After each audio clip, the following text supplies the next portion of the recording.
કેમ છો વિદ્યાર્થી મિત્રો આજે આપણે વાત કરવાના છે ધોરણ 10 ની અંદર સામાજિક વિજ્ઞાન વિષયમાં વિભાગ બી ની અંદર ખૂબ જ ઉપયોગી એટલે કે મોસ્ટ આઈએમપી પ્રશ્નો જોવાના છે.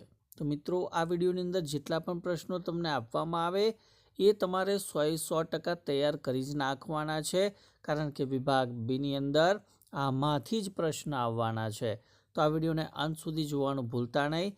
ચેનલ ઉપર પ્રથમ વખત આવેલા હો તો ચેનલને જરૂરથી સબસ્ક્રાઈબ કરી દેજો. તો મિત્રો મોસ્ટ આઈએમપી વિભાગ બીના જે પ્રશ્નો છે એનું આપણે સોલ્યુશન જોઈએ.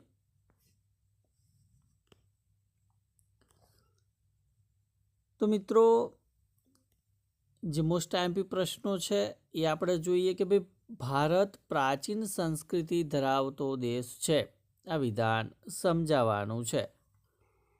બીજો પ્રશ્ન છે કે આર્યો પ્રકૃતિ પ્રેમી હતા એમ સાથી કહી શકાય.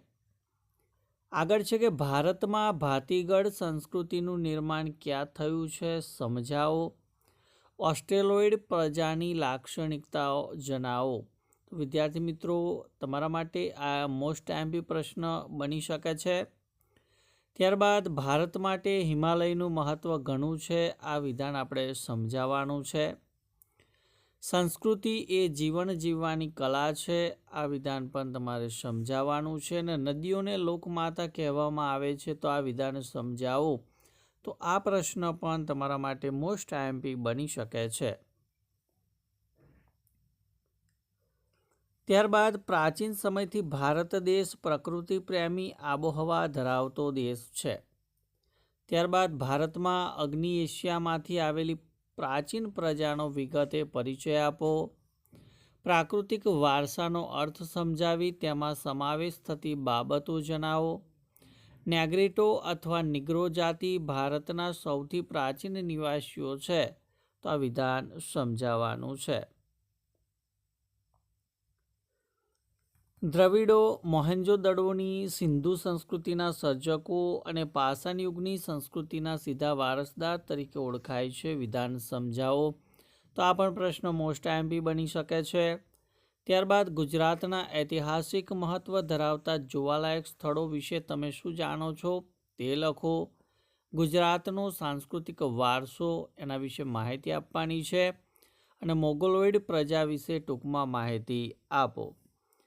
ત્યારબાદ આગળનો પ્રશ્ન જોઈએ. તો પારિભાષિક શબ્દોના અર્થ સમજાવવાના છે, જેની અંદર સપ્તસિંધુ અને વારસો. ત્યારબાદ માનવ જીવન અને માટી વચ્ચે ઘણો પ્રાચીન સંબંધ રહ્યો છે, તો આ વિધાન સમજાવવાનું છે. ભારતની આર્ય સભ્યતાના નિર્માતાઓ આર્ય લોકો હતા, એ વિધાન સમજાવવાનું છે. ત્યારબાદ પાટણના પટોળા જગતમાં વિખ્યાત બન્યા છે, કેમ બન્યા છે એ સમજાવવાનું છે. સાંસ્કૃતિક વારસો એટલે શું અને કયા કયા સ્મારકોનો એની અંદર સમાવેશ કરી શકાય છે. ધાતુ વિદ્યા ભારતની પ્રાચીન વિદ્યા છે, કેમ છે એ આપણે સમજાવવાનું છે. તો મિત્રો અહીંયા જેટલા પણ પ્રશ્નો છે એના આપણે ટૂંકમાં જ ઉત્તર આપવાના છે. કે પ્રાચીન સમયમાં મૃત્યુ પામેલા પશુઓના ચામડાનો ઉપયોગ વિવિધ પ્રકારે થતો હતો, એ માહિતી આપવાની છે. કાષ્ઠકલાનો પરિચય આપવાનો છે. ત્યારબાદ પડી પટોળે ભાત ફાટે પણ ફીટે નહીં, એ કહેવતના આધારે આપણે વિધાન સમજાવવાનું છે. ત્યારબાદ ભવાઈ વિશે ટૂંકી માહિતી આપવાની છે. અકીક એટલે શું, તેનો ઉપયોગ શેમાં થાય છે એ સમજાવવાનું છે. એલિફન્ટાની ગુફાઓ વિશે ટૂંકમાં જણાવો.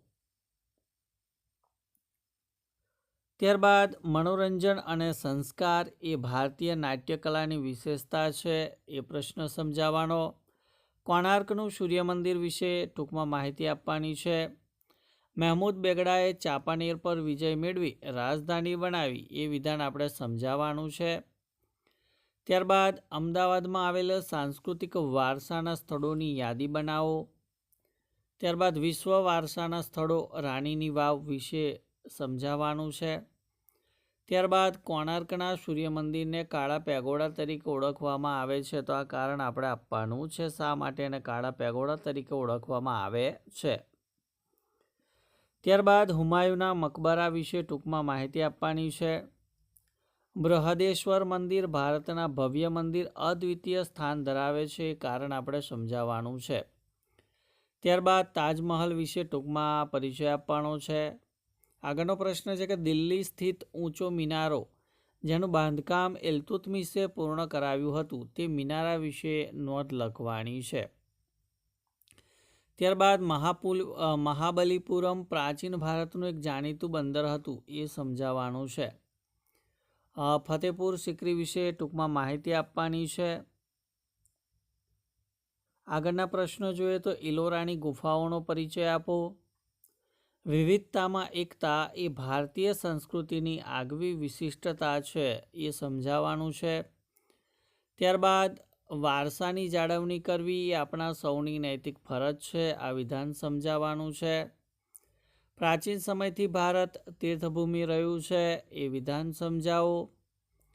પ્રવાસન સ્થળોની સ્વચ્છતા અને જતન વિશે તમારા મંતવ્ય લખવાના છે. ત્યારબાદ ઐતિહાસિક સ્મારકોનું સમારકામ કરાવતી વખતે ધ્યાનમાં રાખવા જેવી બાબતો આપણે જણાવવાની છે. આગળનો પ્રશ્ન છે કે સંગ્રહાલયોની જાળવણી વિશેની માહિતી આપવાની છે. ભારતમાં આવેલા જાણીતા 4 સંગ્રહાલયો ક્યાં ક્યાં આવેલા છે તે જણાવવાનું છે. ત્યારબાદ નિર્વણીકરણની અસરો જણાવો. અભયારણ્ય એટલે શું? જંગલો આપણને અનેક રીતે ઉપયોગી છે, વિધાન સમજાવો. તો વિદ્યાર્થી મિત્રો, જંગલ આધારિત એકાદ પ્રશ્ન પૂછાશે. ત્યારબાદ વાઘ પરિયોજના વિશે માહિતી આપો. રાષ્ટ્રીય ઉદ્યાન એટલે શું? ઈસવીસન 1972માં વન્યજીવોને લગતા કાયદામાં કઈ કઈ બાબતોનો સમાવેશ કરવામાં આવેલો છે એ આપણે જણાવવાનું છે. ત્યારબાદ કેટલીક પરિયોજનાઓ છે, એમાંથી એકાદ તો પરિયોજના અવશ્ય આવશે, જેમ કે હિમદીપડા પરિયોજના વિશે માહિતી આપો. વન્યજીવોના વિનાશના કારણો જણાવો. લાલ પાંડા વિશે માહિતી આપો. એક સિંગી ભારતીય ગેંડો એના વિશે માહિતી આપવાની. વન્યજીવોની રક્ષા કરવી એ આપણી નૈતિક ફરજ છે, આ વિધાન આપણે સમજાવવાનું છે. ગેંડા પરિયોજના વિશે માહિતી આપો. જૈવ આરક્ષિત ક્ષેત્ર એટલે શું? ઘડિયાળ પરિયોજના વિશે ટૂંકમાં માહિતી આપો. ગીધને કુદરતનો સફાઈ કામદાર કહેવામાં આવે છે, તો એ વિધાન તમારે સમજાવવાનું છે.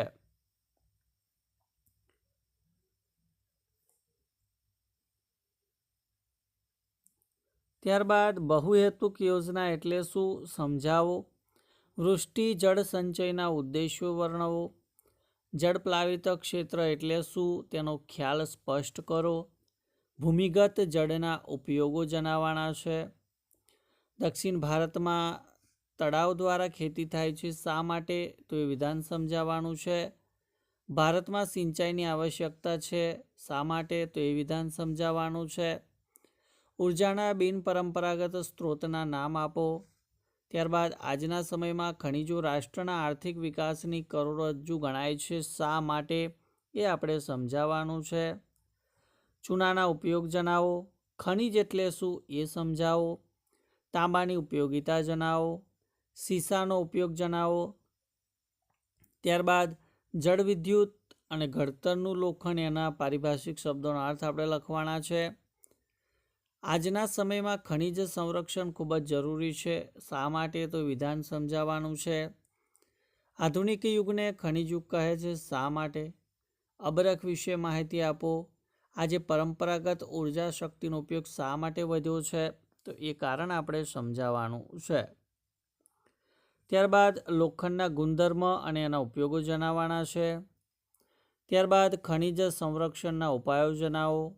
સણ ઉદ્યોગ પશ્ચિમ બંગાળમાં સૌથી વધુ વિકસ્યો છે, કારણ આપો. ત્યારબાદ પરંપરાગત શક્તિ સંસાધન અને બિનપરંપરાગત શક્તિ સંસાધન વિશે તફાવત લખવાનો છે. બાયોગેસ વિશે ટૂંકમાં માહિતી આપો. પર્યાવરણ અતિક્રમણ રોકવાના ઉપાયો લખો. ભારતમાં જહાજ બાંધવાના મુખ્ય કેટલા કેન્દ્રો છે, ક્યાં આવેલા છે એ સમજાવવાનું છે. ભારતનો સુતરાઉ કાપડનો ઉદ્યોગ કઈ સમસ્યાઓનો સામનો કરી રહ્યો છે એ આપણે જણાવવાનું છે. ત્યારબાદ ભારતના કૃત્રિમ કાપડ ઉદ્યોગ વિશે નોંધ લખો. રેલવે ઉદ્યોગનો ટૂંકમાં પરિચય આપો. કાગળ ઉદ્યોગનો પરિચય આપવાનો છે. પ્લાસ્ટિક ઉદ્યોગને સનરાઇઝ ઇન્ડસ્ટ્રી પણ કહે છે, તો વિધાન સમજાવવાનું છે. ભારતમાં સિમેન્ટ ઉદ્યોગનો સંક્ષિપ્તમાં પરિચય આપો. ઉદ્યોગોથી કયા પ્રકારનું પ્રદૂષણ થાય છે એ સમજાવો. ભારતનો સન ઉદ્યોગ કઈ સમસ્યાઓનો સામનો કરી રહ્યો છે એ આપણે જણાવવાનું છે. ત્યારબાદ કાશ્મીરના હજારો કુટુંબ શરણાર્થી તરીકે કાશ્મીર બહાર જીવન જીવી રહ્યા છે, તો વિધાન સમજાવો. પછાત જાતિના લોકોની આર્થિક અને સામાજિક સ્થિતિ નબળી રહી છે, એ કારણ આપવાનું છે. આતંકવાદ સમાજને વિભાજન તરફ દોરી જાય છે, એ વિધાન સમજાવવાનું છે. ભારતમાં સરકારે લઘુમતી પંચની રચના કરી છે, એ પણ વિધાન તમારે સમજાવવાનું છે. સાંપ્રદાયિકતા દૂર કરવા કયા કયા પગલાં ભરવા જોઈએ. ત્યારબાદ કાશ્મીરમાં આતંકવાદ વિશે નોંધ લખવાની છે. ત્યારબાદ પારિભાષિક શબ્દોના અર્થ આપવાના છે કે સર્વ ધર્મ સમભાવ અને લઘુમતી પંચ.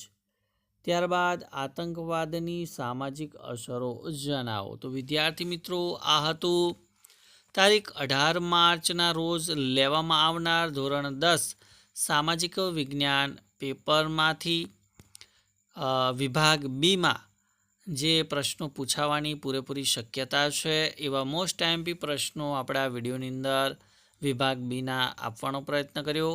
તો વિડીયો તમને ચોક્કસ ઉપયોગી લાગ્યો હોય તો લાઈક કરી દેજો. આ વિડીયોની લિંકને તમારા અન્ય મિત્રો સુધી અવશ્ય શેર કરજો અને ચેનલ ઉપર જો પ્રથમ વખત આવેલા હો તો ચેનલને સબસ્ક્રાઈબ કરજો. Thank you.